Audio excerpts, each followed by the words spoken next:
Hari Om. Prashnopanishad Carry 5 Satyakama and Pippalada.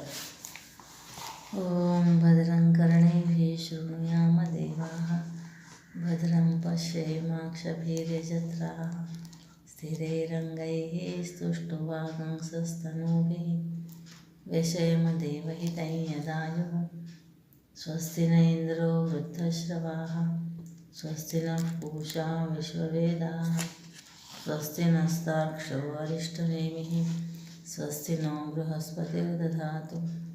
Om Shanti Shanti Shanti. Pusha. Clarify Satyakam and Pippalada. The previous question and answer were meant for students of the highest perfection and the greatest mental and intellectual integration. But ordinary students will not be able to understand the whole truth and come to experience it directly when they hear about it in so few words, pregnant with their endless suggestions and voluminous import. Those who could not realize the indicated truth during the last conversation are necessarily dull in their subtle sheets, and so the only method by which we can make them comprehend easily the great truth is by giving them a spiritual treatment. The course of treatment suggested for all such patients suffering from dullness of comprehension, lack of concentration, and dimness of mental vision is called technically the Upasana. Here we have the meditation upon Om and Om Upasana advised as a specific to cure the malady. Constant and diligent meditation on Om itself has a potency to raise us in our evolutionary scale to the very pinnacle of perfection, not perhaps in a non-stop flight, but in progressive stages. This is called gradual liberation, Krama Mukti.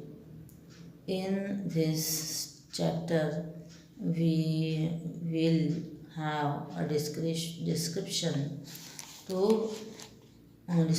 of how to meditate upon Om, and the description guides us to an individual of the relative values gained when, with different emphasis, we chant or meditate on Om.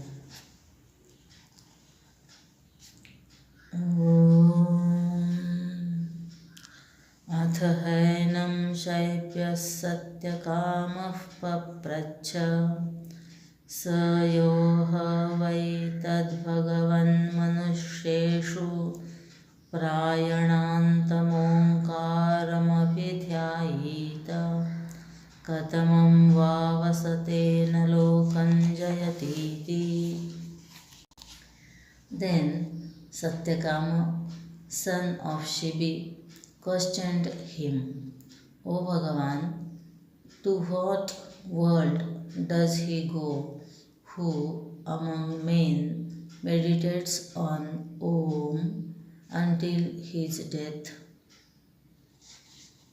With this Brahman, we are taking up a theme in Prashnopanishad which explains the Vedic mantra Om and the meditation upon it. As we have said earlier, the Upanishadic seers are never tired of insisting upon one method or another of worship or meditation which alone can integrate the personality and make it single pointed. Without this preparation of the mind and intellect, an average man's comprehension or perception cannot appreciate the unity that is underlying the diversity. Thus, Satyakama, one of the six disciples, approaches the Guru and asks a question: what will be the destiny of one who has been meditating and contemplating upon the significances of Om until death? In all upasana, it is necessary that the upasaka continue to practice till the moment of breathing his last. As contrasted with this method, a Vedantic man of realization is free to die in all circumstances and conditions. His liberation is not in any way influenced by either the place of his death or the time of his departure. A man of realization comes to experience the truth constantly and continuously in all conditions and at all times, even in his life here. In all these things, the rule is the same: as you think, so you become. When at the departing time our thoughts wander into the sensuous or the passionate, in order to fulfill these parting desires, the subtle body will have to make a pilgrimage and reappear again in a form fit to earn the experience demanded under a favorable scheme or circumstances. The resultant of the total thought life is the last thought, which in its turn determines the next scheme of experience to be undergone, which is indicated here in the question: to what world does he go? Mantra second, mantra number 2.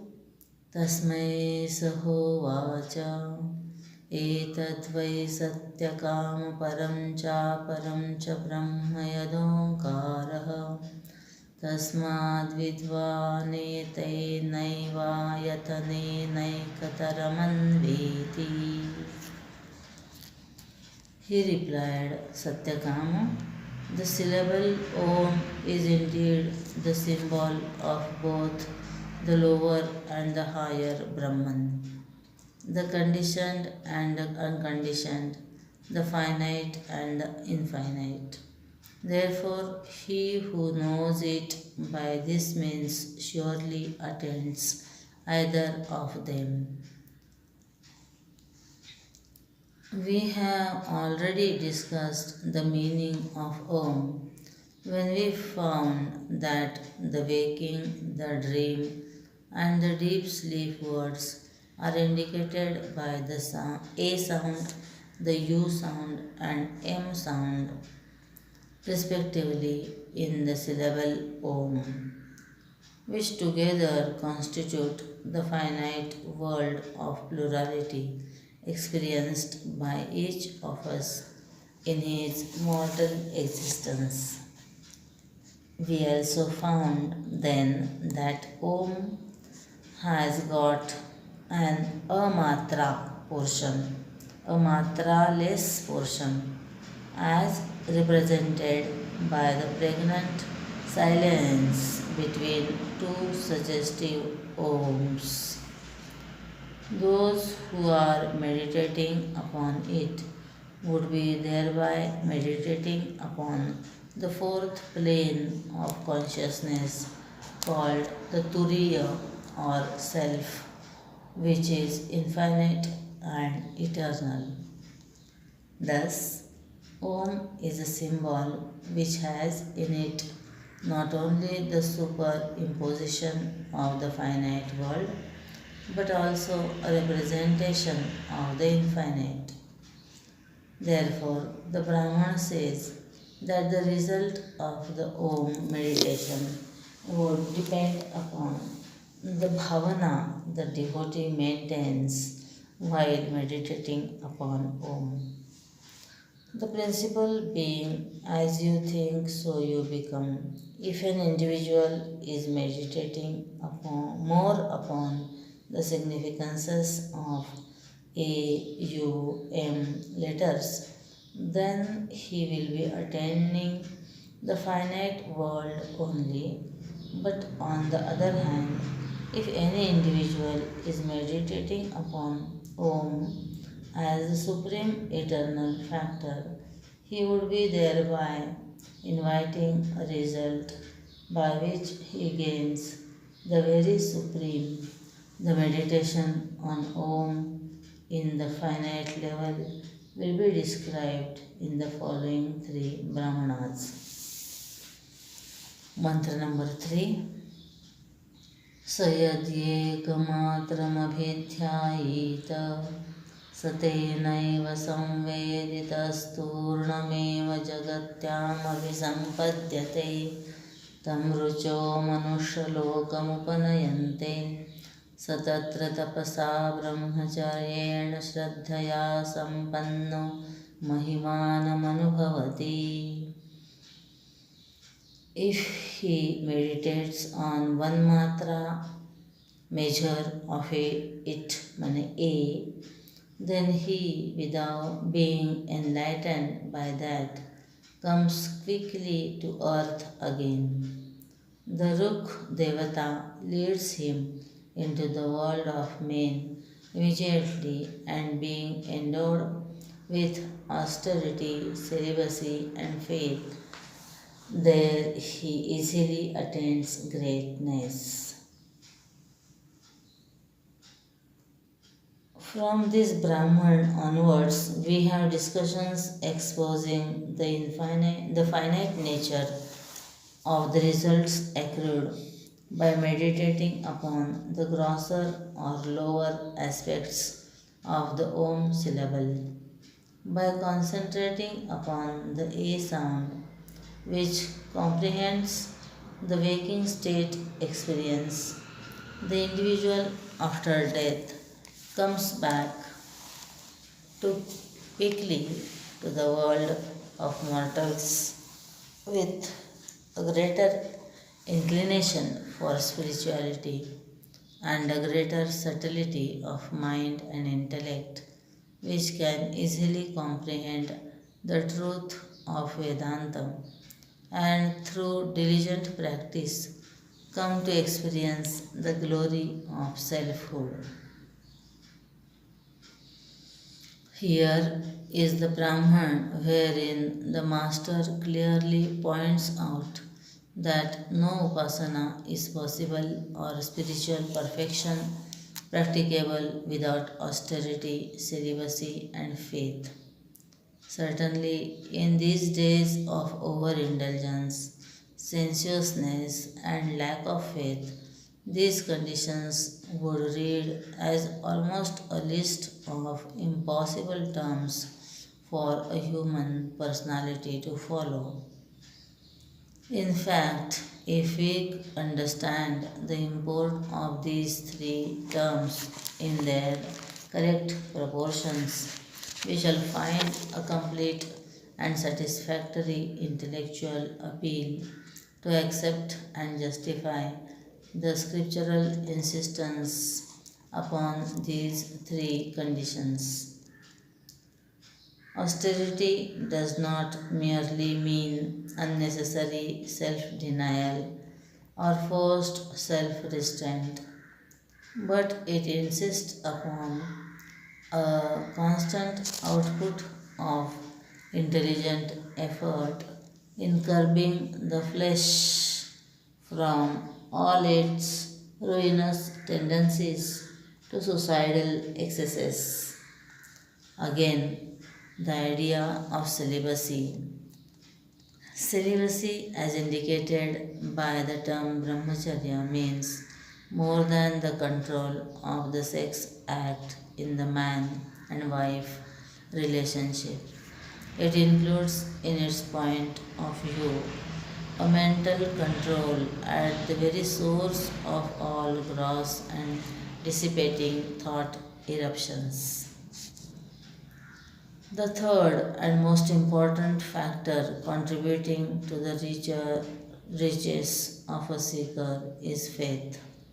It is possible in these days that your upper lip rolls up to reach nearer to the tip of your nose when you hear the word faith.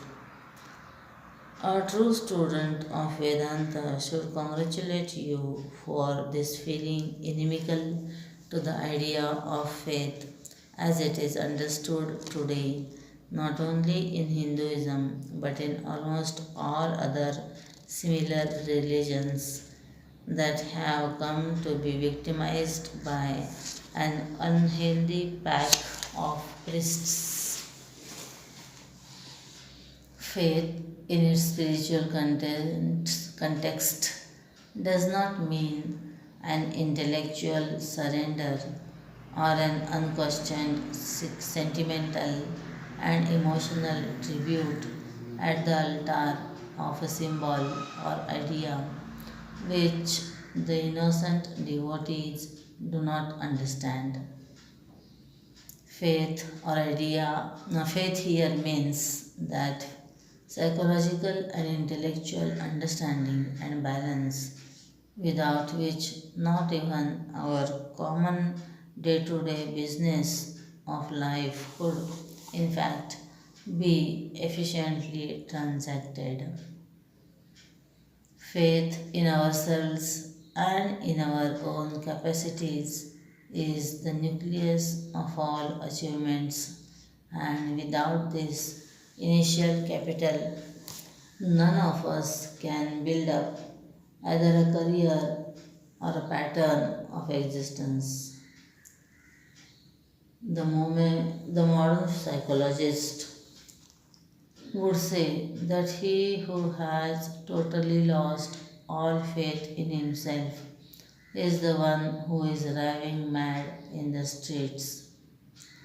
To the degree an individual has lost faith in himself, he is impotent in life and ineffectual in the competitive world.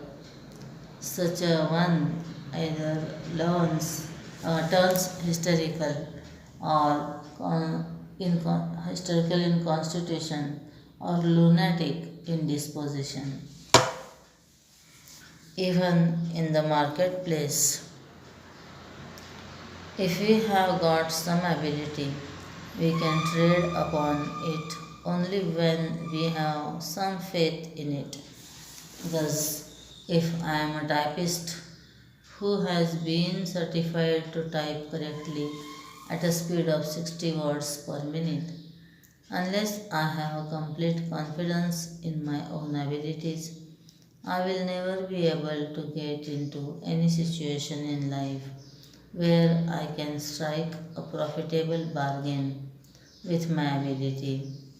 If a man who has lost all his faith in himself and who, as a result, fears that he will topple over even a small stone on the road, goes round every stone carefully, avoiding all imagined dire possibilities. Others on the roadside would murmur, "Poor man, he has gone off his rocker." It is this essential factor which makes it possible for them to encash readily their faculties, that is called faith. Certainly, in this sense of the term, we must have faith in the spiritual science, in our instructor, and above all, a faith in ourselves. that we will be able to live the great and noble values of life insisted upon by the science of spirituality if we are to achieve success in it. In any practice of spirituality, be it through the path of love, or the path of action, or the path of mysticism, or along the path of knowledge, success certainly depends upon the amount of austerity, celibacy, and faith one brings upon into it all through one's spiritual career. Here, the Shastra insists upon all the three and says that upasana of Om should be undertaken only by people who are living values in order that it may yield its promised fruits. Mantra number 4. अथ यदि द्विमात्रेण मनसि सम्पद्यते सोऽन्तरिक्षं यजुर्भिरुन्नीयते सोमलोकं स सोमलोके विभूतिमनुभूय पुनरावर्तन्ते.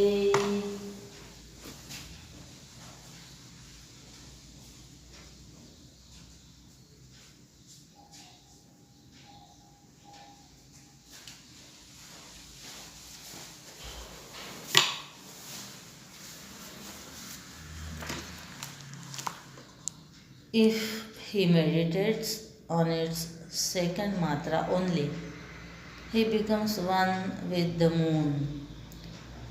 He is led up by the mantra devata of the Yajurveda to the world of the moon.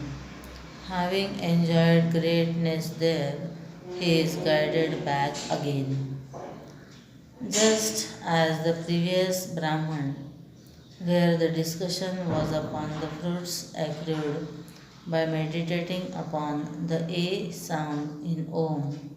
Here in this Brahman, the fruits or the world's gain by one who is meditating upon the middle matra of the Om syllable is discussed. The Rishi says that its presiding deity, the Yajur Matra Devata, will guide the meditator into the world of the moon, the world of the winds, and after enjoying there for some length of time, he will be guided back to do his mortal coil again.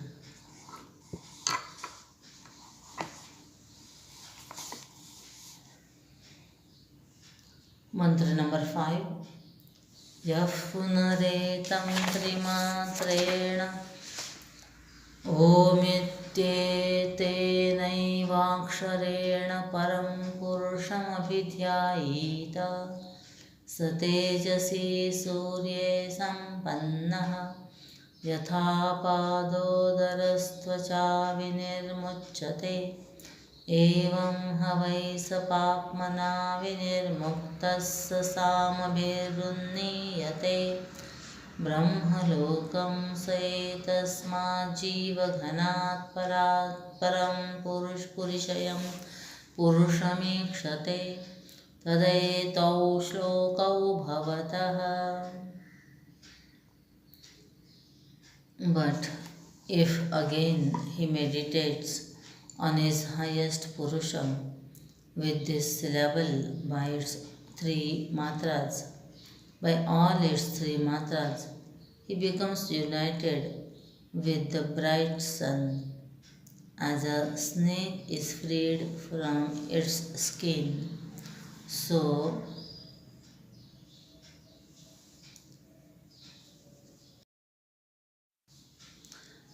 is he freed from all sins.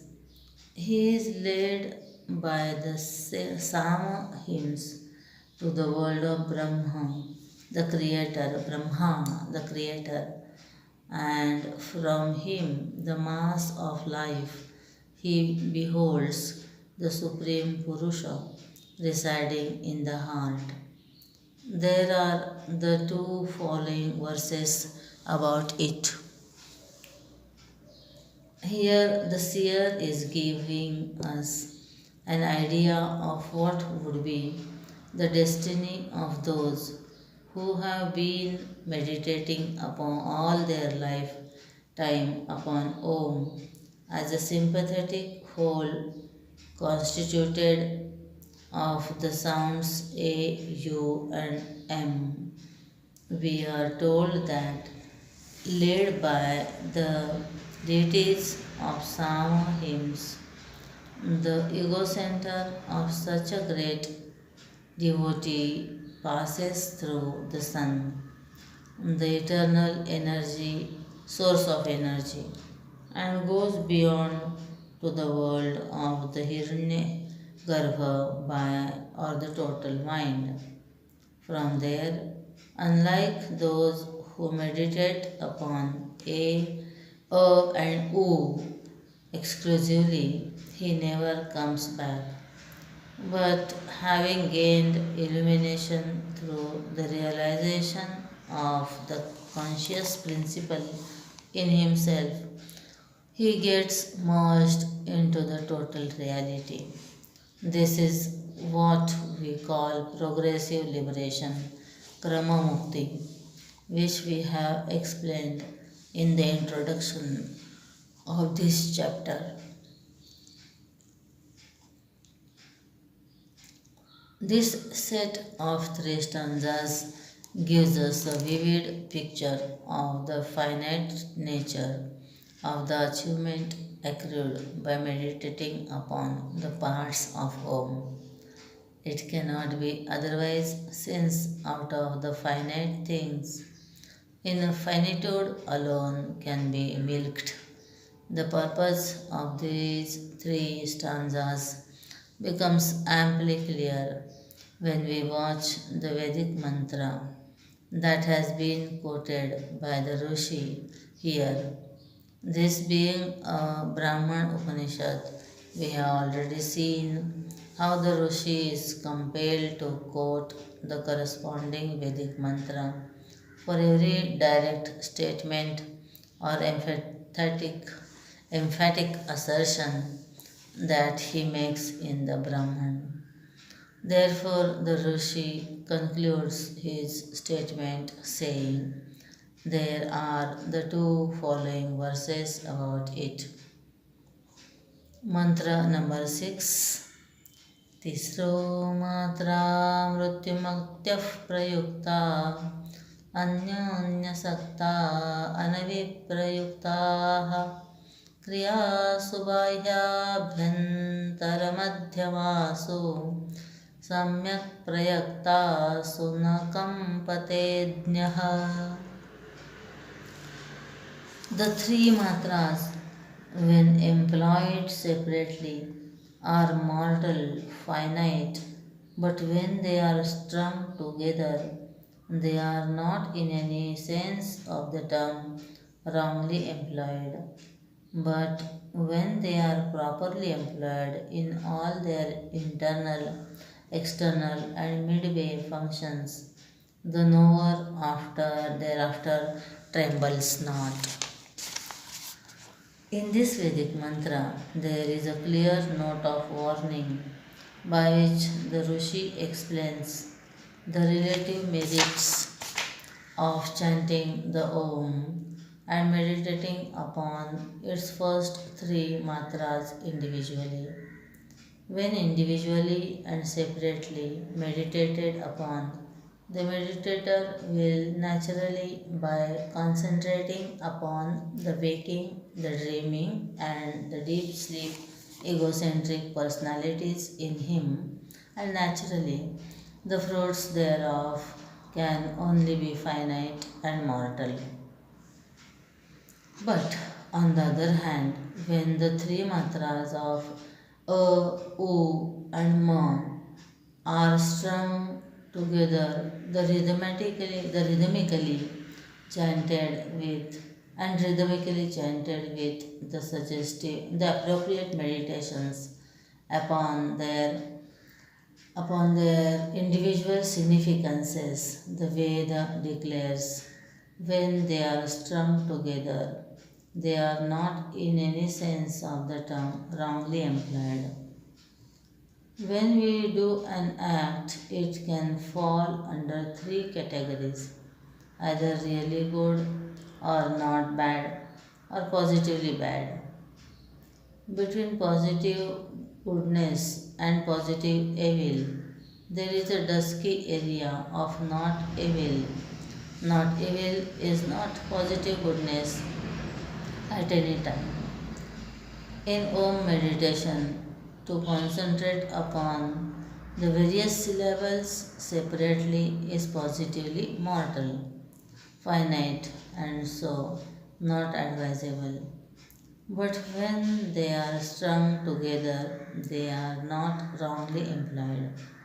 As seekers of self perfection, all that we should understand out of it is that to chant Om with the three matras together is better than putting overemphasis upon any particular matra in Om.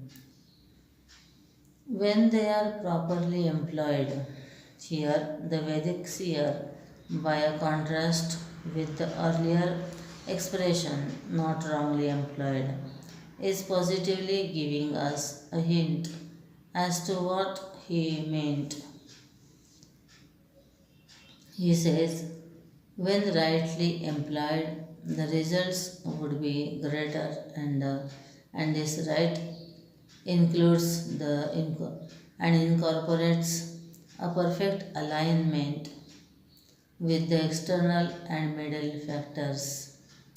These terms would look rather unintelligent to us who can no more appreciate the symbolic language of the ancient seers.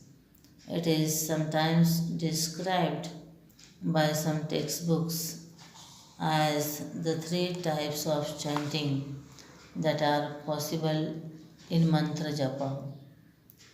They are the loud pronunciation, tara, the muttering, madhyama, and the purely mental repetition, mantra. But tara, madhyam, and mantra. But this does not seem to fit well in the context, though we may accept it as additional knowledge useful to a spiritual aspirant in his practice. External should necessarily mean consciousness of the external world of sense objects available to us in the waking state. Internal should mean the simple consciousness illuminating the causal sheath in our deep sleep, and the middle arena would be when we are under the arch of the subtle body, enjoying our dream state of existence. To superimpose these ideas, waking on A, dream on U, and deep sleep on Ma, and to chant the Om is one continuous easy flow, is the method of properly employing the great meditation support, alambanam, in the path of knowledge. One who does Om Upasana properly, with sincerity, regularity, and consistent effort, and who is well established in austerity, celibacy, and truthfulness, comes to merge himself in the silence between the two successful Oms, a matra. and experience the all pervading self, the life factor in himself. He who recognizes himself to be this vital factor, which is its essential nature of knowledge, illuminates the waking, dream, and sleep, but all the same is ever untouched by any of the happenings in any one of these planes of existence, has understood the unity that underlies the diversity, the rhythm that lies muffled in the seeming discourse in life. To be in the awareness of the infinite reality into which all plurality dissolves is to transcend all possibilities of agitation. The child in his ignorance weeps because it has not received the yellow bird which his brother has got.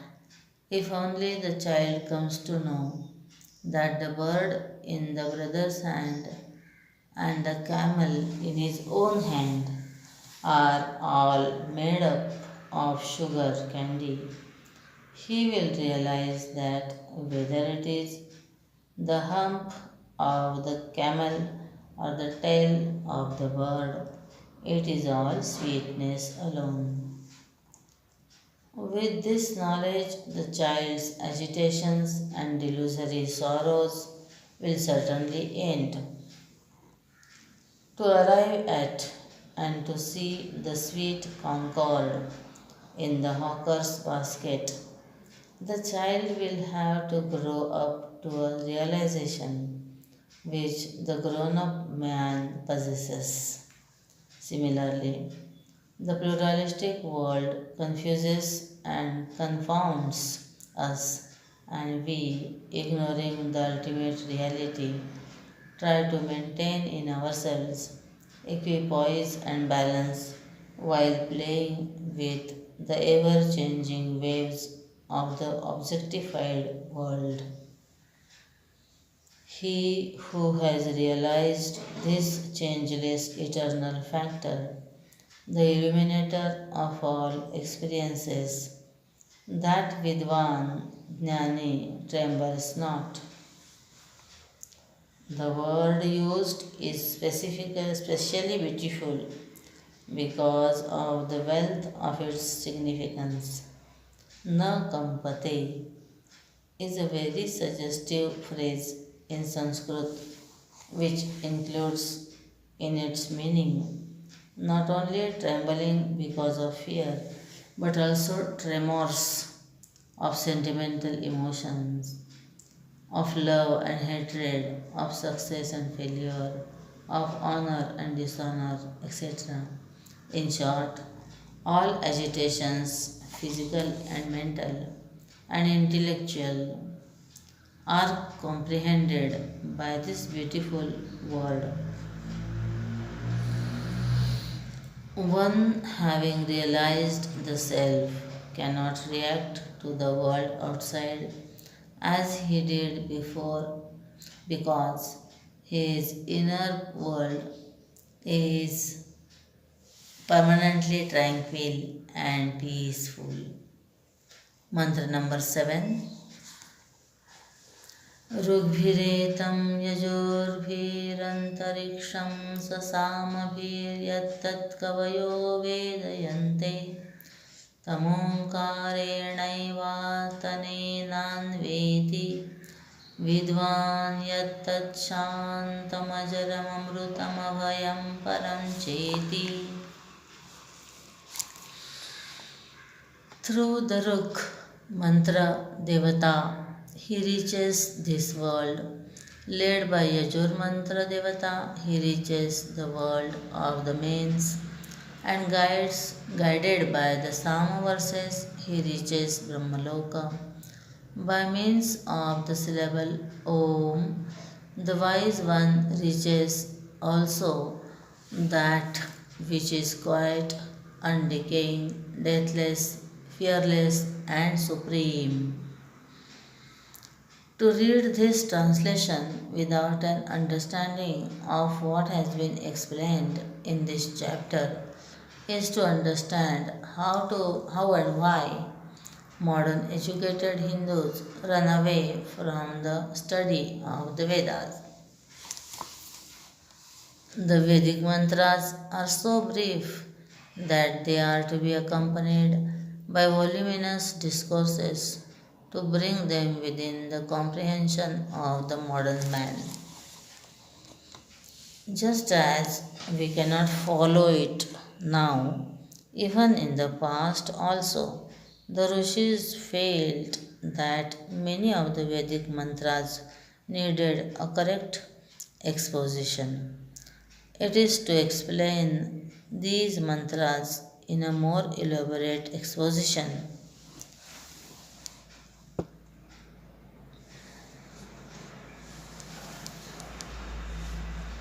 It is to explain these mantras in a more elaborate fashion that we have a substantial literature in the Brahmanas.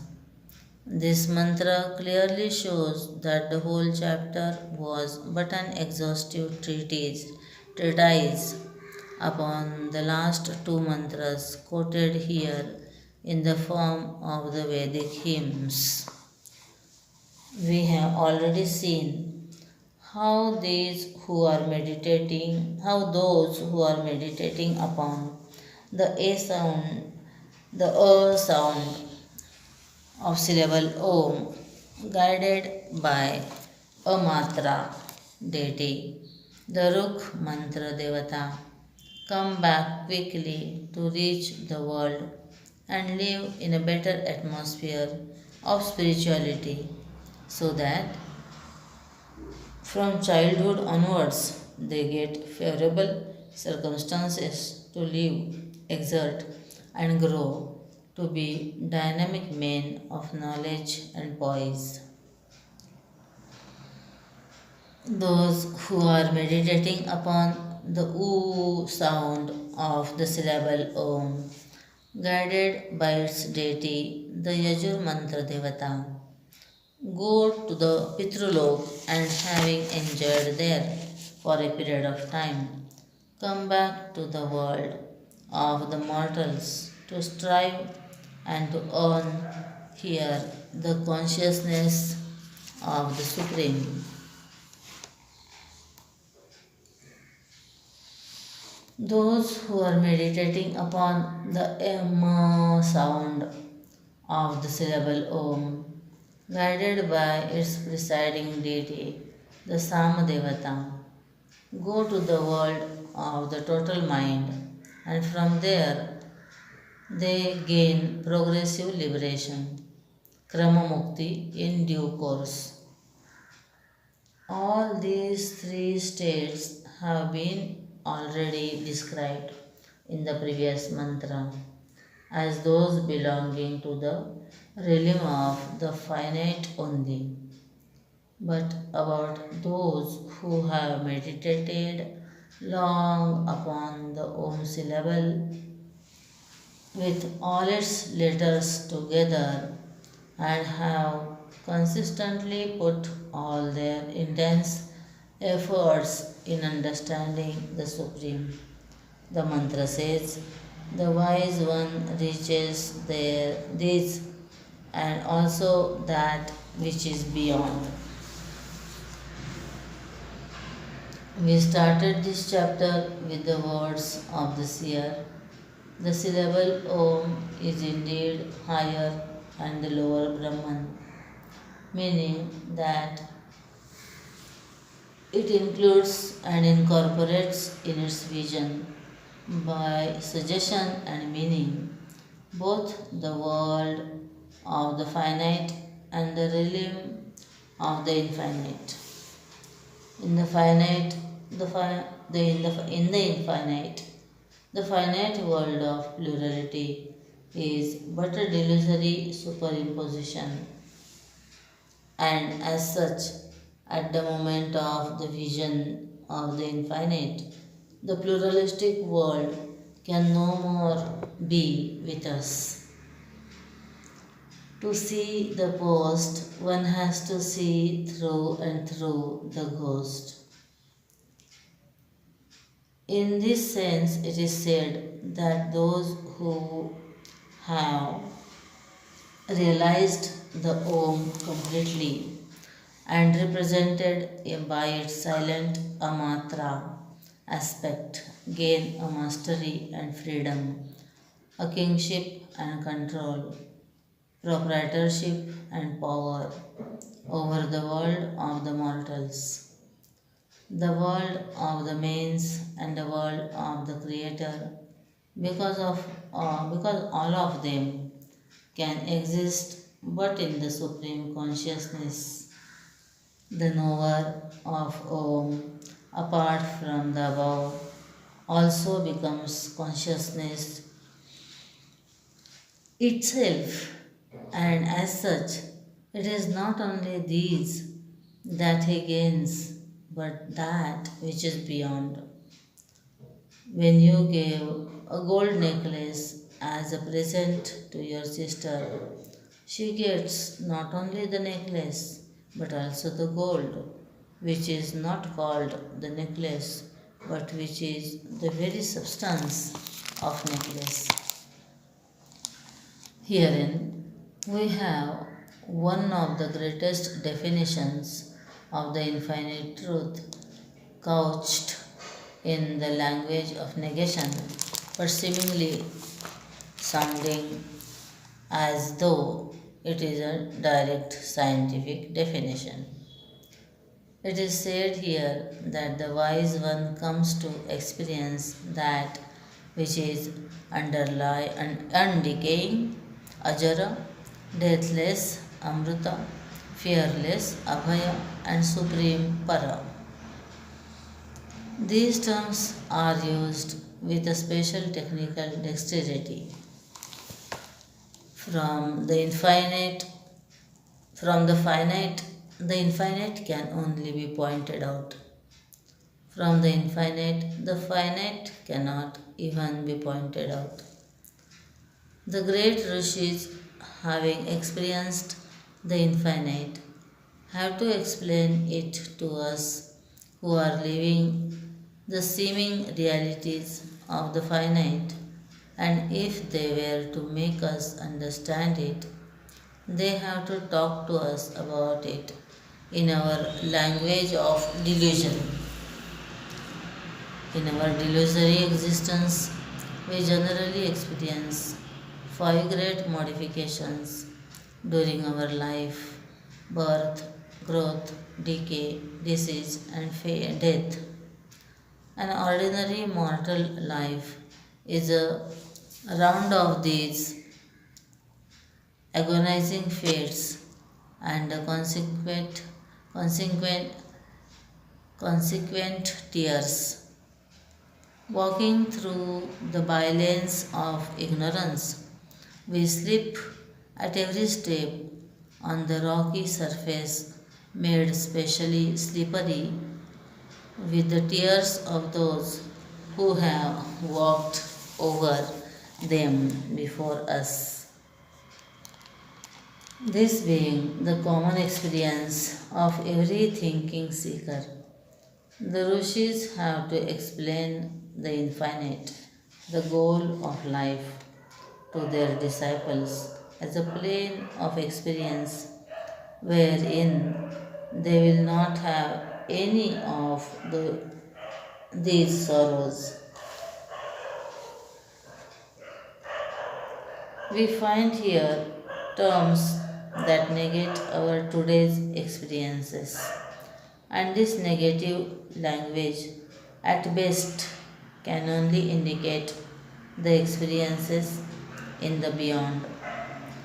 The term undecaying only means that the experience of constant decay, which is part and parcel of our life now, will not be our lot there.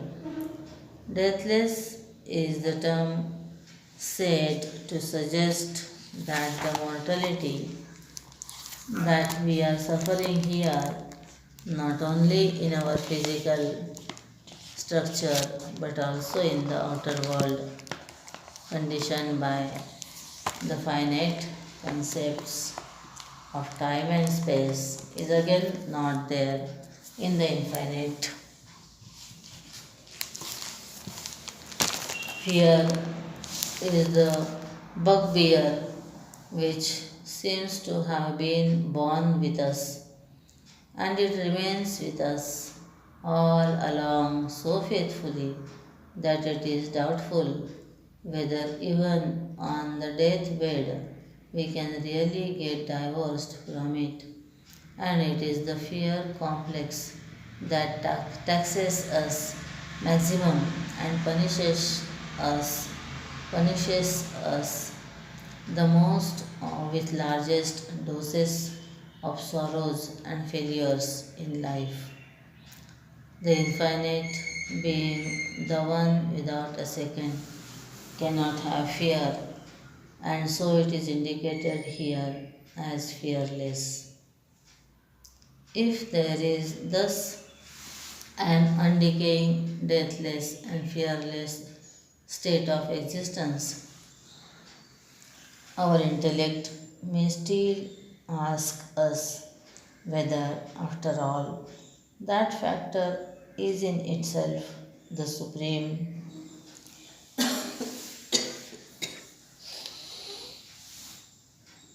Chances are that we may still wonder at the possible existence of something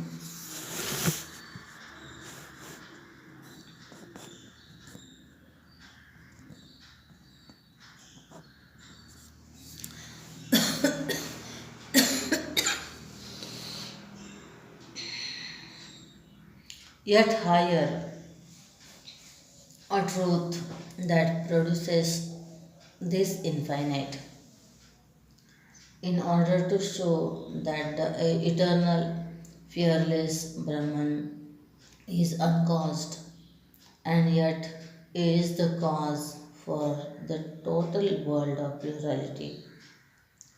The Rishi advises us that it is the supreme Para. Here ends the fifth Prashna.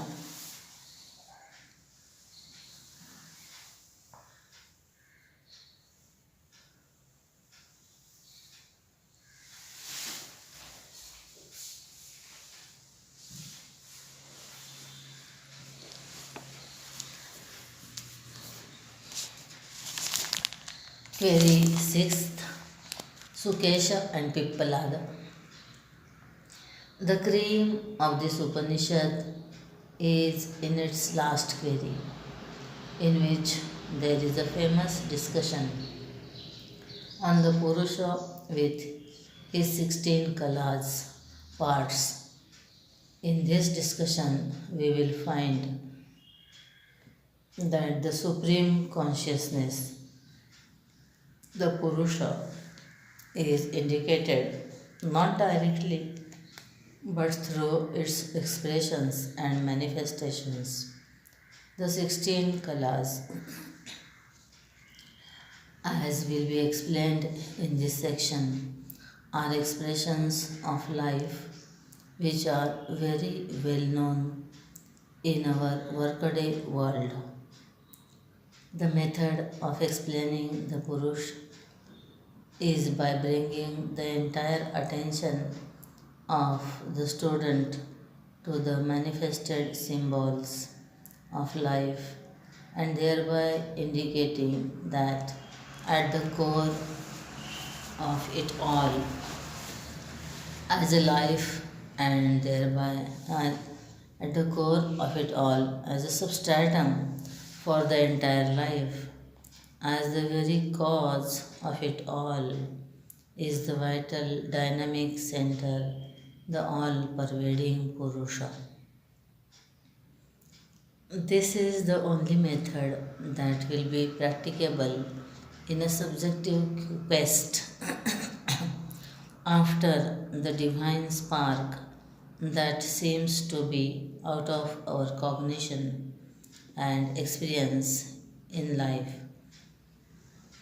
This is something like a colored slide being observed by a student in his laboratory in order to bring the structure of the cells vividly to the observer's view. Slides are generally colored or pigmented, and during the recording of the observations, the student observes the slide so colored but understands them as without the color. The pigment in it only facilitates easy observation. Similarly, the Atman, being the subtle of the subtle, is not available for the gross instruments of observation, feeling, or comprehension, but is always only for an intuitive understanding. Naturally, the teachers of the Upanishad had to adopt this method of first making us understand the various facets of the cut jewel of life and then making us feel as best as we could through our intuition the total truth, which is the very basis on which all the different facets exist and from which they shine in their own glories. Since the comprehension of the reality is possible only through intuitive experiencing, it is the responsibility of the teacher to make the student evolve sufficiently through upasanas. That is why we have in all the previous 5 queries very many types of upasana prescribed. Even in this section, we found that they were not mere methods of meditation. A lot of philosophical thinking was also out to provide doled out to provide experience, sufficient exercise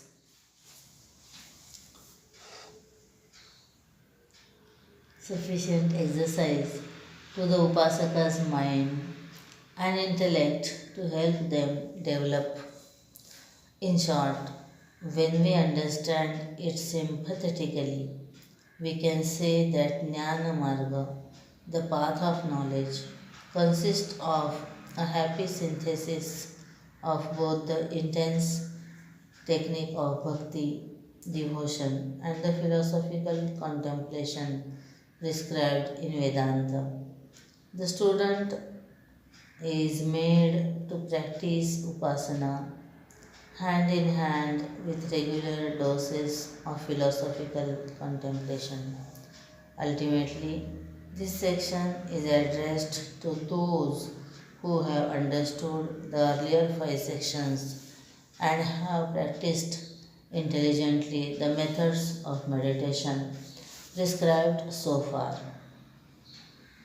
Then alone will they be able to start on the pilgrimage of subjective quest as indicated in this bold and courageous scheme of inquiry. Mantra 1.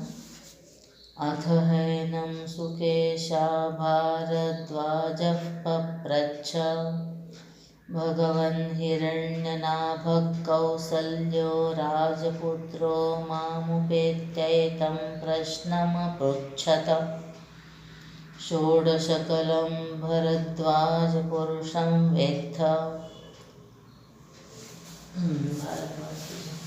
षोडशकलं भारद्वाजपुरुषं वेत्थ तमहं कुमारमब्रुवं नाहमिमं वेद यद्यहमिमं वेद्यषं कथं तेन वक्ष्यामीति.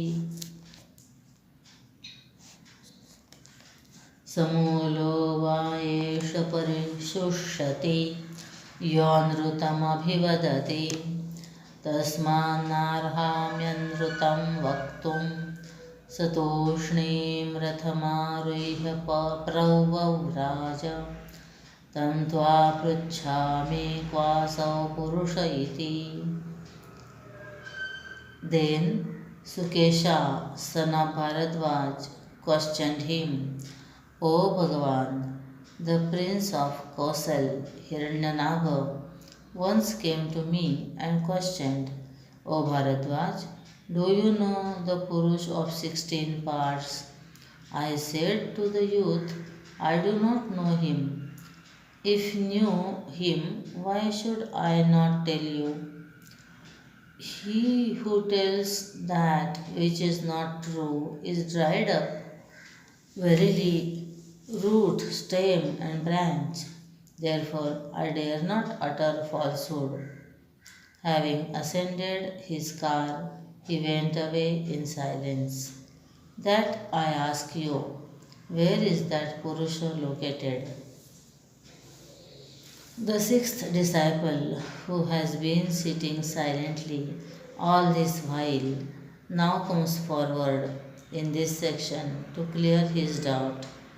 His question, directly put, would look simple, for all that he wants to know is where is the Purush with the 16 parts located.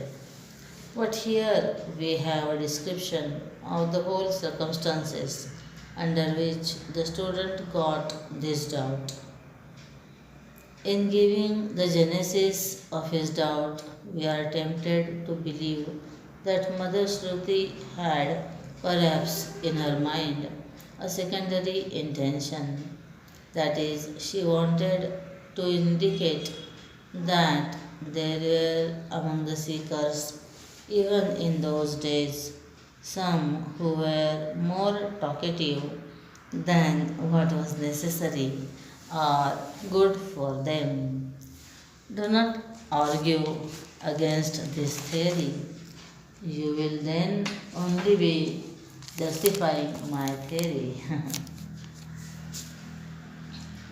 However, the main justification for this report of the circumstantial fact is to bring out the necessary qualifications of a true Vedantic seeker.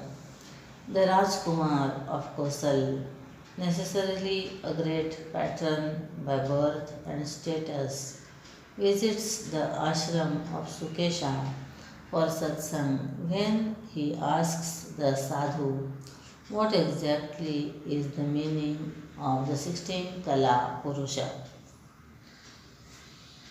There is no hesitation in the mind of the spiritual seeker in the ascetic to admit plainly his own ignorance of it.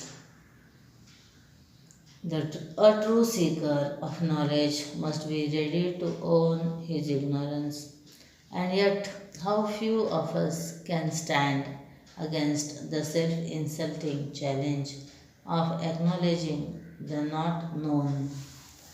These are the days when even an ignorant would try to look wise with a simulated smile of wisdom. To cover ignorance with a look of wisdom seems to be the trademark of Pandits in these days of competition and rivalry. Without hesitation, Sukesha owned up his ignorance. Herein, we have also the dramatic beauty of the Upanishadic literature clearly brought out.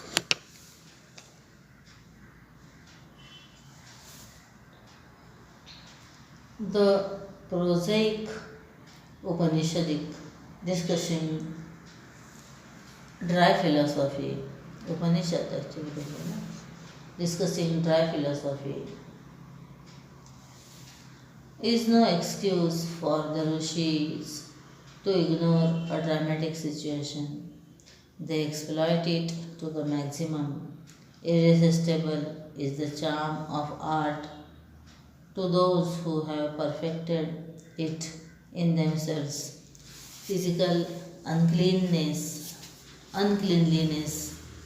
mental confusions, or intellectual slovenliness means in behavior or lowness in thoughts or grossness in ideas. None of these can even come from one whose heart is dancing in unison with the rhythm of the unity in diversity. Thus we find that even the causal thoughts of a perfected master have a scriptural style of their own, though he is unconscious of it. A causal glance through quotations from the Bible or the Quran, the Gita or the Upanishad, the words of the Buddha or the declarations of Ramakrishna, the lectures of Vivekananda or the talks of Ramana, the writing of Aurobindo or the songs of Meera will clearly show that when the mind is divinely composed and is resting in God consciousness, words gain a clear ring of sincerity and the construction gains a brilliance of its own. Thus, though not written as drama, the Upanishads here open with a description wherein all the dramatic possibilities have been carefully exploited. When the Rajkumar hears Sukesha confessing his ignorance of the Purusha with 16 kalas, the prince refuses to believe it literary and insists upon getting an explanation from the ascetic. Sukesha continues to argue for establishing his own ignorance and says, "If I know him, why should I not tell you?" With the prince not willing to accept it, and so the ascetic was compelled to continue his self defense. He who tells that which is not true gets destroyed in the world of finitude as well as in the realm of the infinite. How truthfulness is helpful in the material world has already been discussed. With reference to a seeker's pilgrimage to perfection, truthfulness is considered by all schools of thinkers as the very top of their list of qualifications. It has been discussed in the Upanishad more than once. According to the Rishis, the path to truth runs through truth and is led by slabs of truth at every short distance. To be dishonest or untruthful is to bring in a large amount of disintegration into our personalities. Thus convinced, the prince, in pregnant silence, declaring at once his confusion, despair, disbelief, and frustration, enters his car and rides away. In concluding this report, the disciple asks the Guru, "That I ask you, where is that Purush?" Here the word where, where not only denotes the place of its meditation but also the identity of the Purush.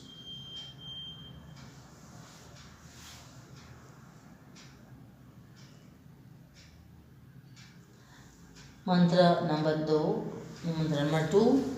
Tasmai sahovacha इहैवान्तःशरीरे सौम्य स पुरुषो यस्मिन्नेता षोडशकलाः प्रभवन्तीति. He replied, O gentle youth, that Purush is in whom these 16 kalas are born is right here within the body. Here in the Brahman, the master is replying to the direct query which the student has raised. Where is the Purush?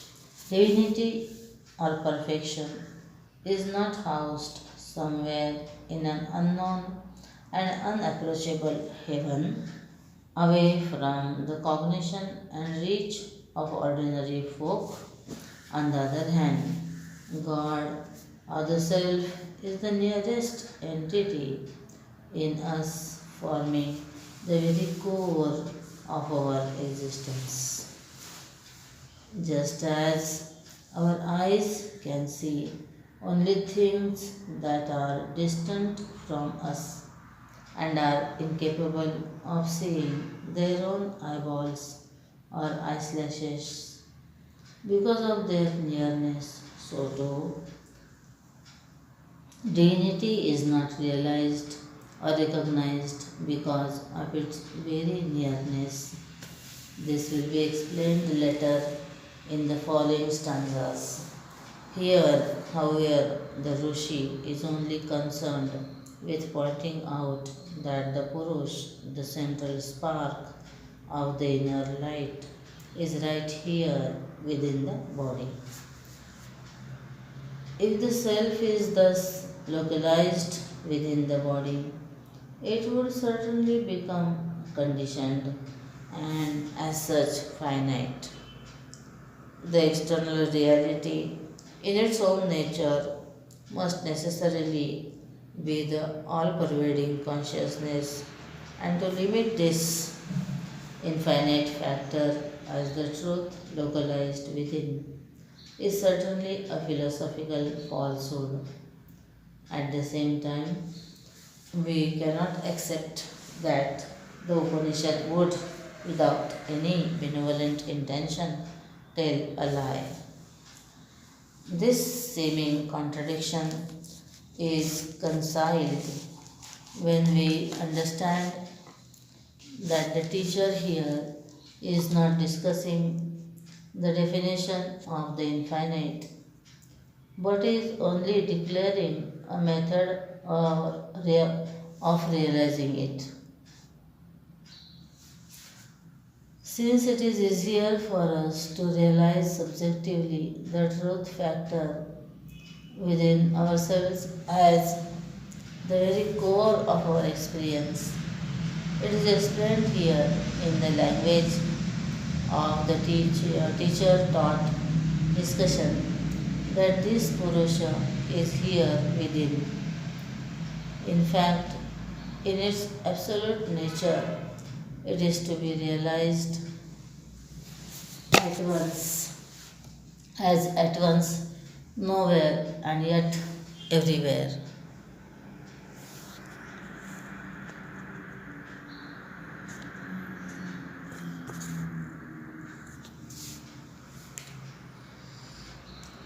Kalas are not exactly parts in the sense the hands and legs are parts of the human form. Limbs are parts that give an entity a form, and all that have forms must necessarily perish. The imperishable and the eternal, therefore, cannot have limbs, parts in itself, but must necessarily be a homogeneous whole, the one without a second.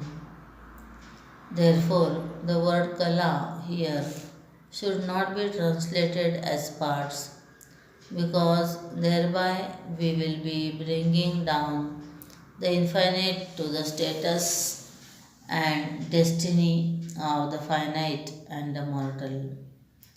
Here, kalas are to be understood as facts of a cut diamond or as the phases of the moon, wherein, in spite of the seeming diversity and plurality, the diamond is one whole lump and the moon is ever undivided. In short, the kalas are to be described as parts of the all pervading Purusha, just as the hands and legs,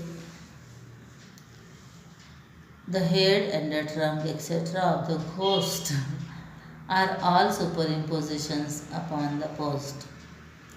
At the vision of the post, all the limbs of the ghost disappear to merge in the reality of the post.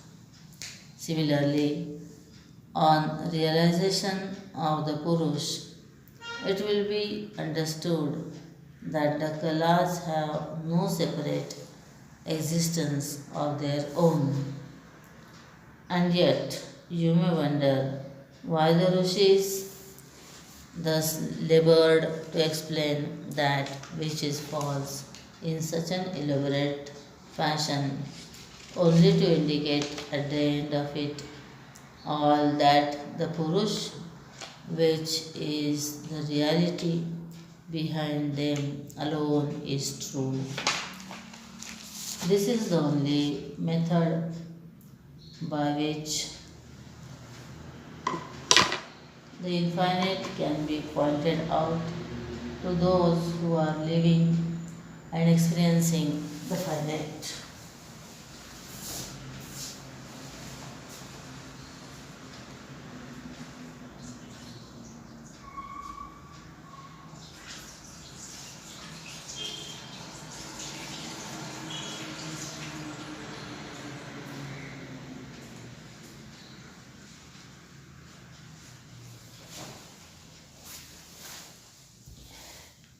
An order to bring some water can be executed only by means of some vessel or the other. Without that vehicle, water cannot be conveyed. Similarly, the idea of the Purush can be conveyed to the comprehension of our finite intellect only through his manifestation in and through life's warbling notes of rhythm and activity, of noisy cries of war and silent songs of peace, of the heard roars of hatred and the soothing songs of love. Therefore, the Rishi was justified in the technique he had adopted, namely explaining the truth in and through its own manifestations in the subjective world. Mantra number 2. Mantra number 3. Sahikshan chakre kasminnah utkranto bhavishyami kasmin va pratisthite pratishthasyamiti. He, the Purush, reflected, what is it by whose departure I shall depart and by whose stay I shall stay? Causation is the very stuff of the intellect, and it is, as it were, the only method by which the intellect can understand and act. When this instrument is brought to comprehend the eternal reality, unborn and ever pure,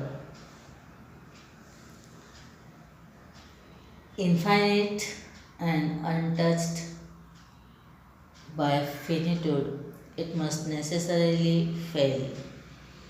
But the best we can do is to reach up to the intellect's own level and then try to raise it above itself through suggestion and inferential deductions. The creative urge in us cannot act and express itself unless it is driven by the motive force of desire. When we analyze the actions of man in the world of plurality, we find that action is possible, action is impossible unless it is predetermined and guided by the force of desire. When we seek the source of thoughts, we must necessarily come to the mouth of its source, the desires. Without a desire deep below, no seedlings of thoughts can sprout up. Every flower need not necessarily fulfill itself in a fruit, but every fruit presupposes at least a flower. There may be some desires which are not strong enough to burst out into conspicuous thought forces, but wherever there is thought, it must have risen up from a desire behind it.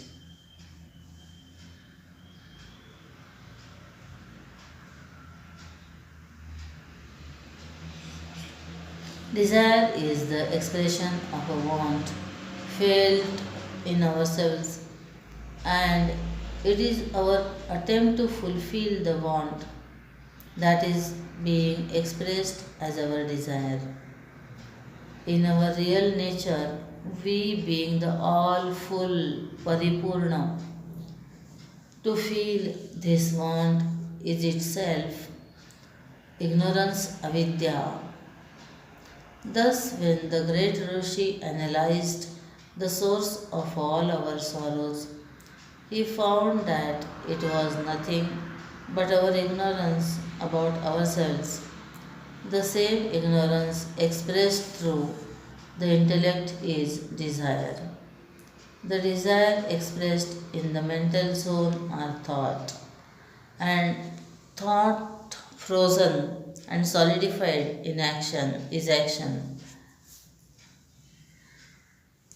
According to the actions, we gain the fruits thereof, which are called the fields of experience or the loka. In this stanza, in an attempt to explain the causation chain in the finite world, the Rishi points out how it all rose up from the supreme divine desire. He, the Lord of the universe, the Creator, the total mind, desired or reflected or thought or meditated.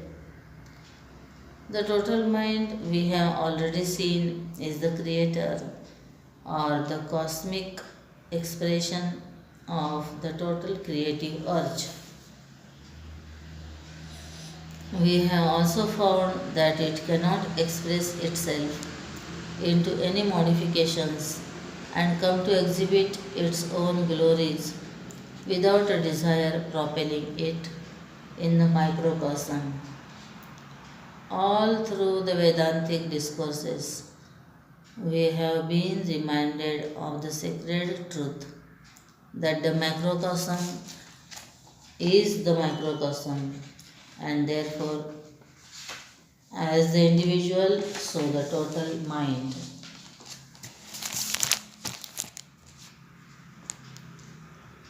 He contemplated on what should be the great vital factor that must dynamize the matter envelopments so that I, distinctly self evident in my own nature, shall remain in this limited form and play the drama of finitude and its sorrows and thus express myself in my own infinite variety. The ocean desiring to express its own glory goes into a horripilation, forming on the surface piles of mountainous waves and deafening roars. Deafening roars. So too the Creator thought about how best he could express himself in his own inimitative vitality. The physical structure endures only so long as the egocentric misconception exists to keep the elements constituting the gross body in a network of delusory charms. As far as the reality is concerned, it being all pervading, we need not make any special mention of it. When you are describing your meeting with your friend, you may give all the details of his dress, his composure, his attitude, etc. But you need not complete the description by saying that your friend reached you carrying his head on his shoulders. If the head were dislocated from his shoulders, the entire story would fall down lock, stock, and barrel. Similarly, the story of creation cannot happen except in the external atmosphere of the reality. And so we talk only of the ego, and whatever the ego is mentioned, that Atman also is included. A reflection cannot be without the object reflected. Thus, in all attempts at explaining the evolution of the pluralistic world, a macrocosmic creator is accepted, and that creator is to be given a line of thinking to contemplate upon, or else creation of plurality cannot be maintained or explained. Thoughts give us the concept of mind, and the chart of the mind determines the shape of the world. Understand that the teacher here is not discussing the definition of the infinite, but is only declaring a method of realizing it. Since it is easier for us to realize subjectively the truth factor within ourselves as the very core of our existence, it is explained here in the language of the teacher taught discussion that this Purush is here within. In fact, in its absolute nature, it is to be realized as at once nowhere and yet everywhere. Kalas are not exactly parts in the sense the hands and legs are parts of the human form. Limbs are parts that give an entity a form, and all that have forms must necessarily perish. The imperishable and the eternal, therefore, cannot have limbs, parts in itself, but must necessarily be a homogeneous whole, the one without a second. Therefore, the word kala here should not be translated as parts, because thereby we will be bringing down the infinite to the status and destiny of the finite and the mortal. Here, kalas are to be understood as facts of a cut diamond, or as the phases of the moon, wherein, in spite of the seeming diversity and plurality. The diamond is one whole lump, and the moon is ever undivided. In short, the kalas are to be described as parts of the all pervading Purusha, just as the hands, the legs, the head, and the trunk, etc., of the ghost are all superimpositions upon the post. At the vision of the post, all the limbs of the ghost disappear to merge in the reality of the post. Similarly,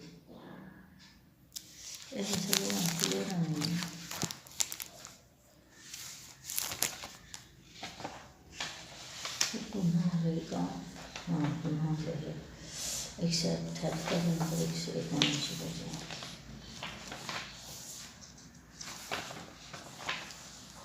Shri Ram, Shri Ram, Shri Ram, Shri Ram. The Creator, it is said here, contemplated upon what should be that factor at whose departure the body will come down and at whose contact the body shall maintain itself, singing its songs of pains and joys, thundering its roars of success and failure, breathing its sighs of gain and loss, weeping its tears of meeting and parting. From what we have understood so far, it is certain that it is the ego center that maintains the body, since the physical structure is planned, prepared, and maintained for the ego to sing its song of life through the beats of its various experiences. The ego is the simulated self forgetfulness of the reality of its own eternal nature through identification with the non Atman, not self. The consequent bundles of false values in life force it to believe that it has to maintain its transactions in its own world of delusory nothingness. Without the various false matter envelopments, the false identification will become impossible. It is a fact that no lady can enter a room without her form, nor can her form run about without her. Similarly, the ego cannot be without the matter envelopments, and matter packings cannot exist intact and play their contentions without the egoistic self-arrogating dream factor, the ego. What the Purusha reflected upon was, and what vehicle shall I delude myself? What dress of matter shall I build up? And having built, shall I enter to give it a substantial existence and a simulation of growth, feeling, knowledge, and vitality? Since the contemplation of the Creator is on this line, in the following Brahman, we have been given a full description of the 16 different kalas, which together constitute the matter vehicle in which the Atman comes to play its temporary game as the mortal and the immortal, the sinner and the saint, the seer and the seen, and a pitiable individual in the world, or as a divine prophet from the other world.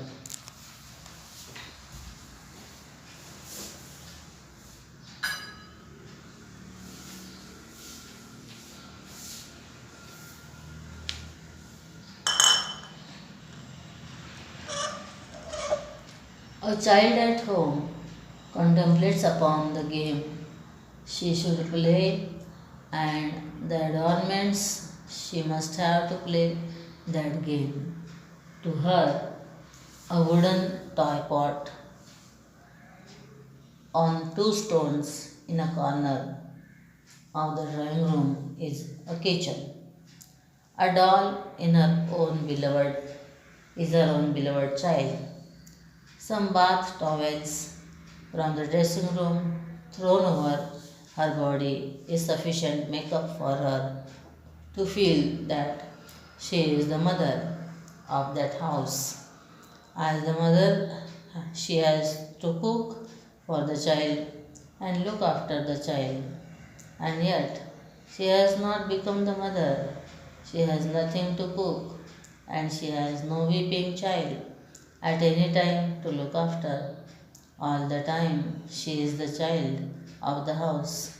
Yet, the game is to worry for the house not built, the child not born, and the food not cooked, the worries that are not real.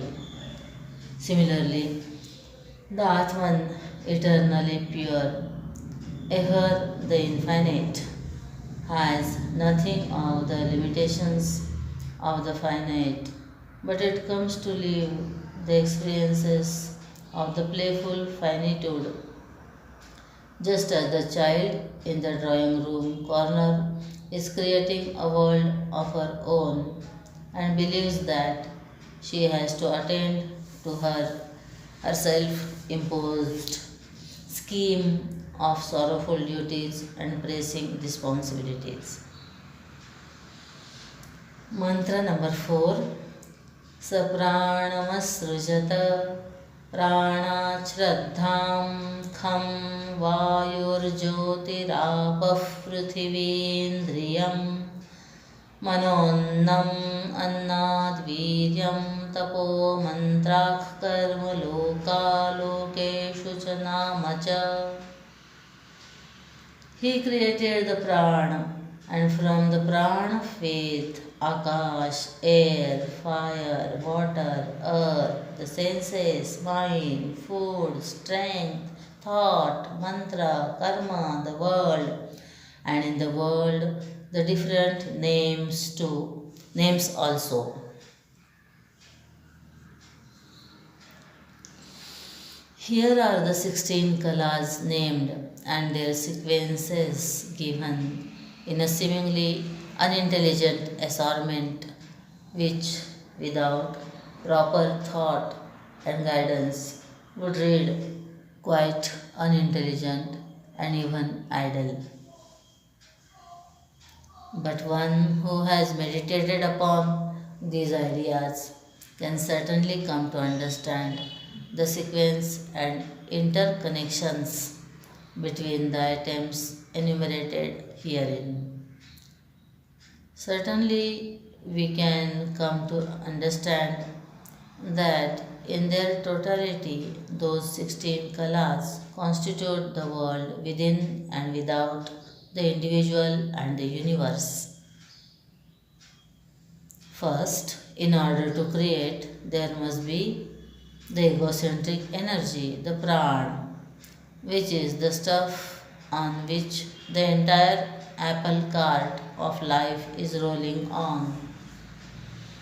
But this energy, dynamic in creation, potential in creation and destruction, can come to play and express itself only when it is self conscious.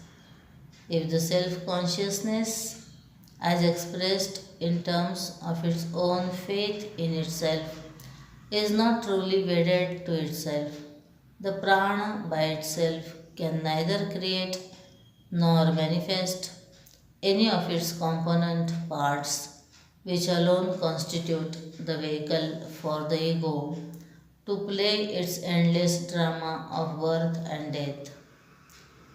Thus, after prana comes a faith in itself or a consciousness of its own potential strength. Thus, when a self conscious energy comes into play, the rudiments of the mind are born first in the concept of space, akash, and the other four great elements together constituting the five macrocosmic elements. These very elements, expressing themselves in the microcosm, have already become the 10 sense organs in us. To recognizing, therefore, prana, faith, the five great elements, the senses. When these eight atoms come into play, the focal point of all these becomes the mind, and the mind gets crystallized in the beaker of the universe, growing in its sharp cornered challenges. The sense organs receiving their impulses fatten the mind. When thus ninth, the mind is formed, which is regularly provided with experiences of an outer world of plurality, made up of the five elements. Nature has to provide the mind with its nourishment, and so the next in the serial of creation is food. The food taken in gets digested. Food taken is gets taken in. Food taken in, right? Food taken in gets digested to become strength. We have now at this stage of evolution a mind which is fed from outside with challenges and from within with food, and the mind so fattened and energized erupts out its thoughts. Thoughts can either run into disintegrated wastefulness or can be conserved and directed into any right channel of thinking. Every human being, whether he is consciously training himself or not, has one solid trait of mental that character which is determined by the pattern towards which his thoughts gravitate in their general foundation and general formation and flow. Under such a scheme of things, an individual gains a capacity. Under such a things, the individual gains a capacity to direct and maintain his thoughts in a chosen line consistently for long, and this capacity, Manana Shakti, is indicated here by the term mantra. Mantras are generally translated as mystic words or formulas collected and compiled in the four Vedas, which are to be repeated and thought over sincerely, intelligently, and consistently by students of the Vedas in order that they may raise themselves to higher planes of consciousness and vision. But in these days of our utter ignorance of the Veda and our self damaging want of our own scriptures, I would rather consider this in terms of the more modern psychological suggestions that it declares. If a child from childhood onwards maintains a line of consistent thought to become a doctor or an advocate, the consistency can be indicated in the language of the Vedas as he is doing doctor mantra or he is doing advocate mantra. Thoughts classified and marshaled through consistent reflection, manana, order the mind into a definite pattern, and these determines the texture, efficiency, sincerity, and quality of actions. Thoughts tracks in the mind ramble themselves into actions. Thus, 14th is karma evolves out of the thought pattern in ourselves. The advocate mantra makes one a lawyer, and the doctor mantra un- ultimately ultimately makes one a doctor. As the karma, so is certainly is the 15th world created as a result of the activities. If the thoughts are animalistic, actions should be criminal and immoral. One who pursues such actions would thereafter be creating for himself a world of jails and bylanes, backdoors and lock picking, day sleeping and night walking. According to the world created by our actions, there are the different names, that is 16th. We are named advocates or criminals, doctors or killers, judges or jailbirds, contractors or collectors, insurance agents or looters, according to our actions. Not only are we named, but we also name our world of things and deeds in order to distinguish one from the other. Thus, there is, in fact, a beautifully scientific and highly intelligent connection between all the 16 atoms enumerated in the Upanishad. They form the 16 facets of the same great Purusha. From the Purusha to the Kalas is the direction of the seeming fall of the infinite to finitude. The story of God's devolution to become the self confused, self arrogating man. He stands in the midst of the entire universe revolving around and about him, and himself becomes a child of his own delusory confusions. Dazed and threatened by his own imaginations, he stands amidst them all, weeping and pathetically tearing his hair off. In the following mantra, we have been given an idea of how one who turns away from his own confusing world dream and starts on the self discovery adventure can, through discrimination and detachment, come to drop off the 16 kalas. On reaching his destination in the self, he shall realize and discover that he is none but the Purusha and never had the kalas in him. It is in order to find the strength for the individual to accomplish this discovery of the Purusha that here Rishi Vipalada of the Prashnopanishad has taken such laborious pains to explain the delusory kalas to us.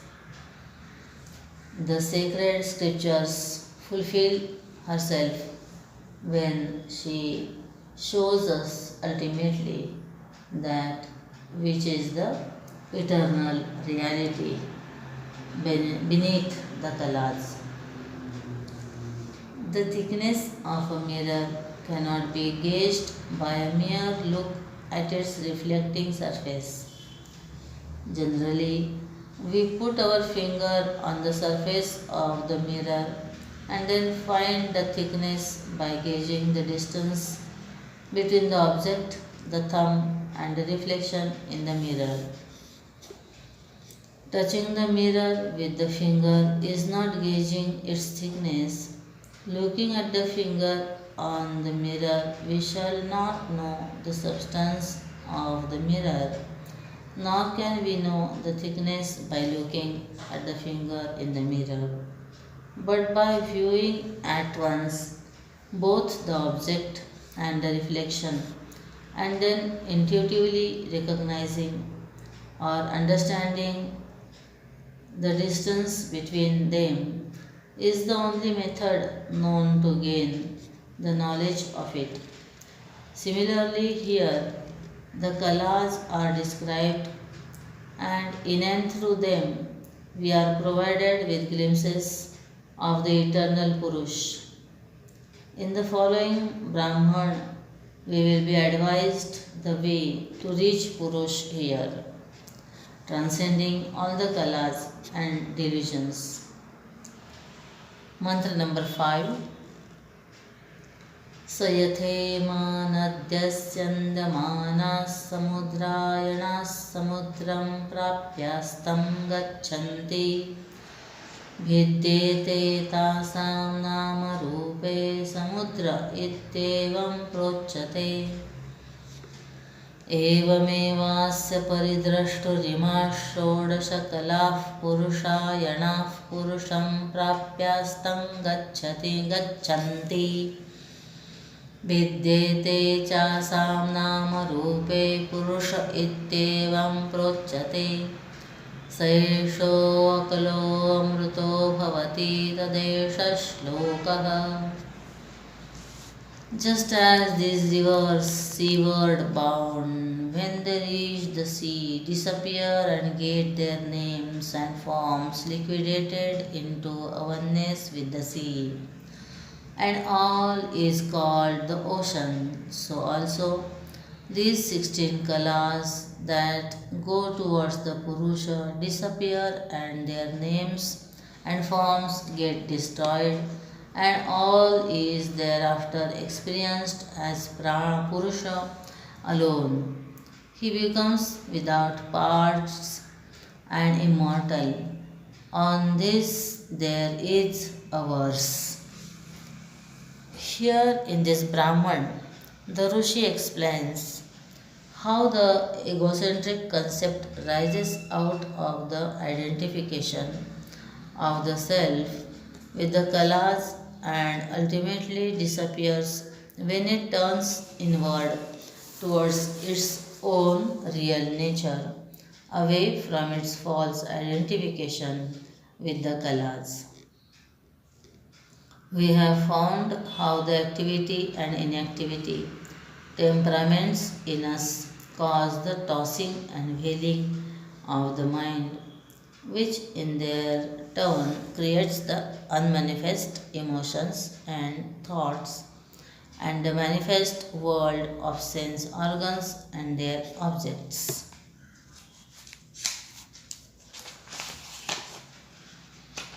The ego center, overgrown in its stature, fattened by its gluttonous and continuous feeding upon experiences of sensuous life, becomes more and more extrovert in nature. When it slowly tries to disentangle itself, at least temporarily, from its preoccupations with the worlds of the body, mind, and intellect, to that extent, it is destroying its own conditionings. As it were, it sets the flow of the kalas turn inward instead of their present outward flow. And when they thus turned inwards, just as the rivers flowing towards the ocean reach their common destination and get themselves merged therein to become nothing but the ocean, so too the ego center becomes merged with the Purusha and becomes one with him. The different names and qualities of the rivers, the frolicsome Jamuna, the queenly Ganges, the gushing Brahmaputra, the roaring Krishna, the mighty Kaveri, the rambling Saraswati all come to surrender their different names, locations, qualities, and allocations to become one with the homogeneous waters of the ocean.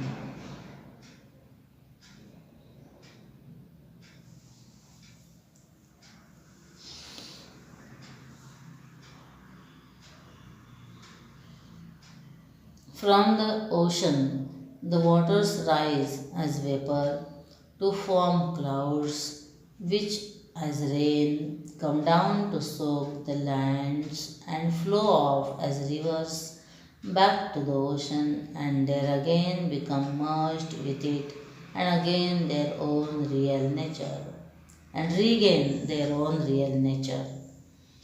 Similarly, from the Purush rise the ego centers and flowing through the 16 different kalas come back to the source of all energy, dynamism, and life to become merged there into the homogeneous whole. This is the story of the end of the mortal and the portals of his being, self discovery. The elder brother plays with the younger one just one afternoon for 10 minutes to gain of the big stick and the game of the big stick and the small stick. For the time being, he is a child, but thereafter he washes clean his hands and feet and enter the house again as the elder brother. Even while playing the child, he was but himself, but in order to play the game, he had assumed for himself, for the time being, an identification with the child and its ways. Similarly, the Purusha, the Purusha, the Purusha is ever the Purusha, eternal, divine, ever beyond the contamination of finitude, eternally revealing in its own glory. But to play the game of plurality one afternoon for a short time, as registered in the clock of the infinite, he started playing the seemingly endless game of birth and death. On discovering the rope, the head, the tail, the mind, portion, the slimness, the shiny spread, the hood, the vicious tongue, the fangs, and the biting ability, the horrid colors of the serpent, all become merged with the reality of the rope. So too, all the 16 kalas merge at the discovery of the reality of the Purush. At the end of the serpent vision, the serpent bite threat in the heart also is removed. Similarly, when the kalas end, the kalas created stupid egoism and the pet ridden egocentric existence all ends in one flash. This idea could never be more beautifully brought out than by this inimitable metaphor of the rivers merging themselves in the ocean.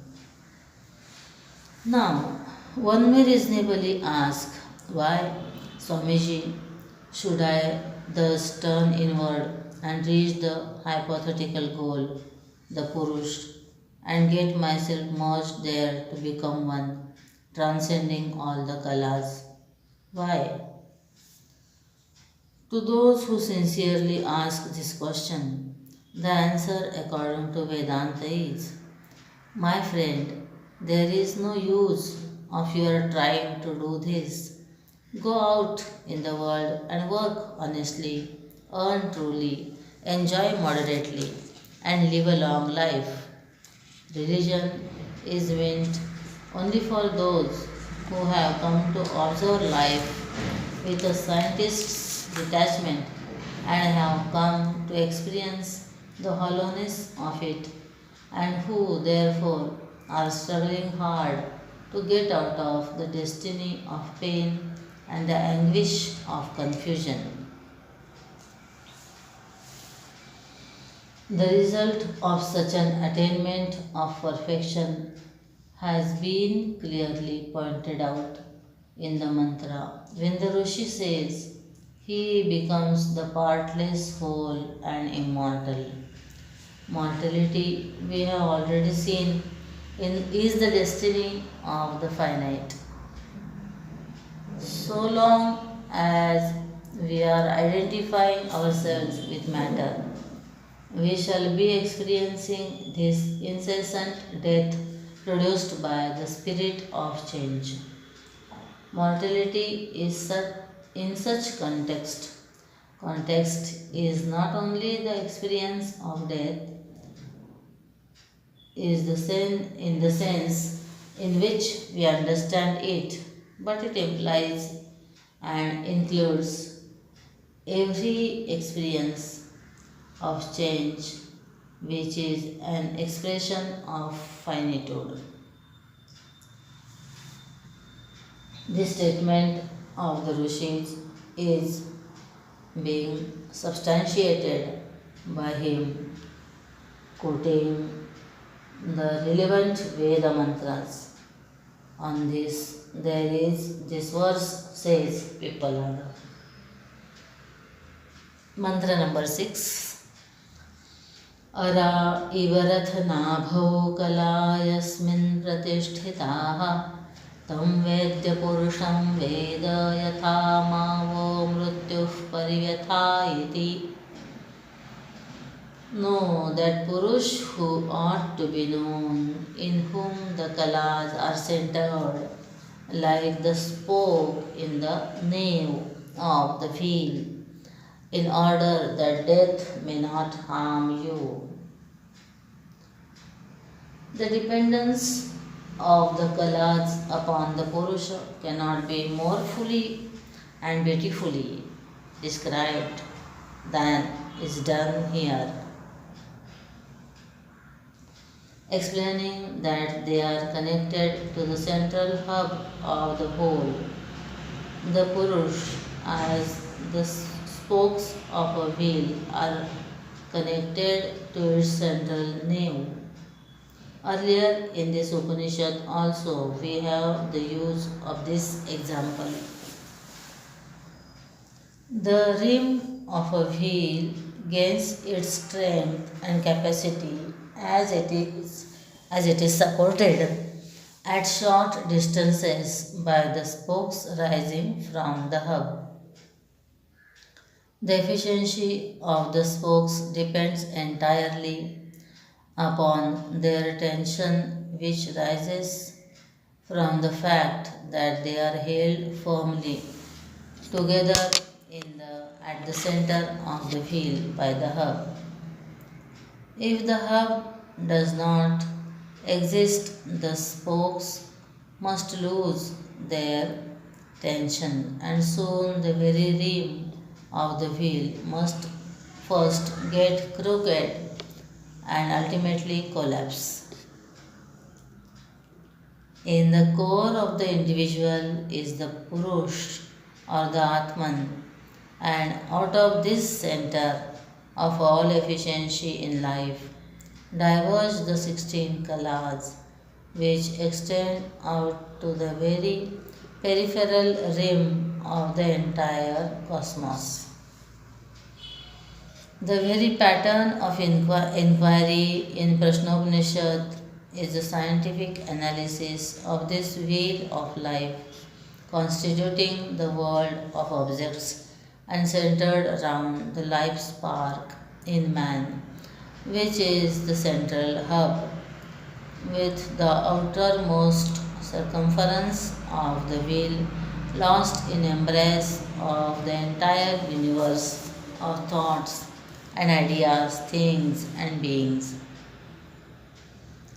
To play on the rim of life without understanding the place of the hub in it is to ignore the reality and run after the shadow.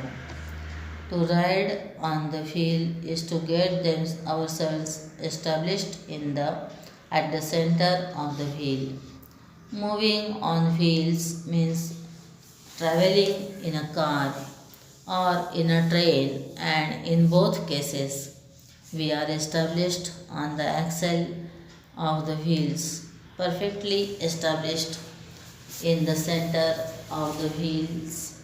But if, on the other hand, literally taking the words of the expression to move on wheel, a man hugs on to the tires, certainly, at every complete rotation of the wheel to a length equivalent to its circumference, he must once get crushed and run over.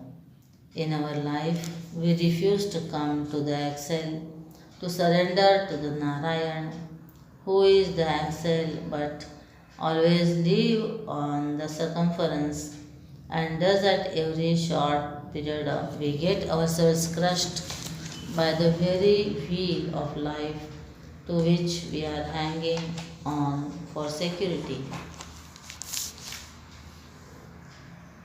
To understand the whole outside, a mixture of joy and sorrow, success and failure, peace and agitation, to be a pleasant delusion created by the rays of the colors, clashing and colliding among themselves into ever changing patterns, is to get away from the dangerous existence upon the tires of the wheels.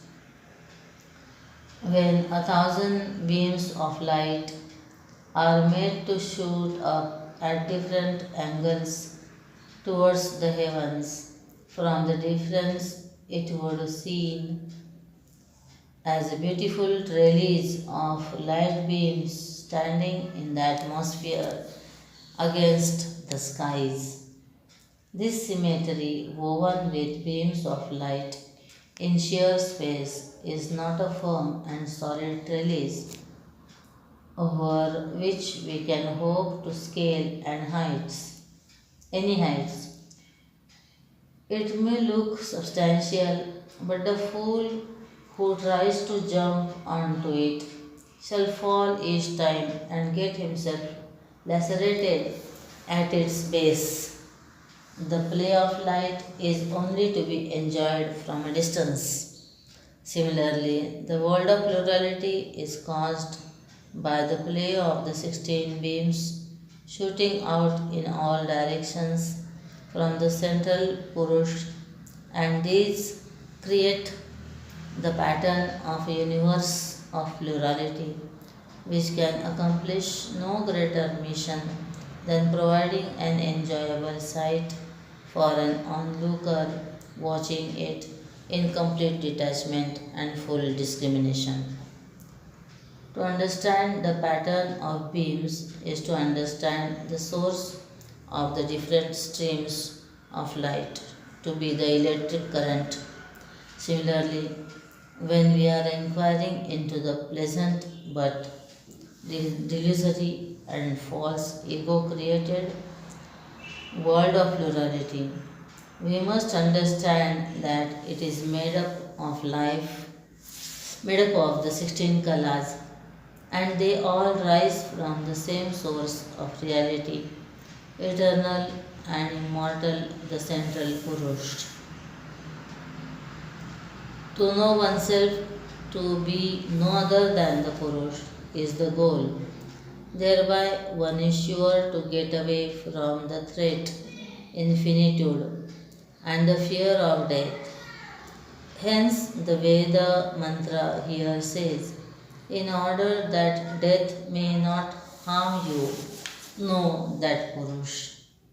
Not satisfied with this idea and its explanation, the Guru insists that the disciple must strive to know this Purush, who ought to be known. For our life is not an empty dream. It is not idle holiday. It has a great purpose and a greater meaning than making and eating food. The call of life is to live, and to live is not merely earning and hoarding, eating and making and same, eating and mating, making and selling, producing and destroying, learning and learning and earning. There is a great mission with which man has come to live on the face of the globe. It is to rediscover himself to be, in fact, the Lord of Lords, the central Purush. In the entire play of its reflections, Bimbas, not to know the Purush is indeed the greatest of tragedies. It is to lay waste our powers and miss a chance that has been given to us so rare, so sacred, so divine. Mantra number 7. तान् होवाचैतावदेवाहमेतत्परं ब्रह्म वेद नातः परमस्तीति. Then Pippala said to them, "This much alone do I know, the highest of the Brahman. There is nothing higher than this." With the Veda mantra which we have examined just now, Prashnopanishad is concluded and Rishi Pippalad has nothing more to add on the topic of self-realization. In order to make the students realize that the topic of Brahma Vidya has ended, the master makes here a direct statement. When he said, "This much alone I know of this highest," is smacked of a doubt inherent in itself that for still higher studies and disciples must approach some other master. Probably the same doubt flashed in the minds of disciples, which was evident in their look, and so the Rishi immediately added by way of explanation, "There is nothing higher than this. To know the central hub of life, to be nothing but the dynamic seat of life in us, the Purusha or the Atman, is to realize at once the all-pervading reality, the knowledge and bliss absolute, eternal and immortal, ever shining in its infinite beauty. There is nothing higher than the self, and to realize it is to gain the last strength of all moral life and a consummate satisfaction, kruta krutyata, to get themselves awakened to this transcendental super conscious state of pure awareness and experience. The Purusha in the all-pervading reality is to reach what Darwin had suggested as the supermanhood, the supreme goal of nature's evolutionary scheme. Mantra number 8. Te tamarchayantastvam hinah pita yasmakam avidyayah paramparam tarayasiti. Namah paramarushebhyah. They, worshipping him, said, "Thou art our Father, who helps us to go across the ocean of our thick ignorance. Salutations to the highest Rishi, salutations to the highest Rishi." When the great Rishi Pippala thus finishes his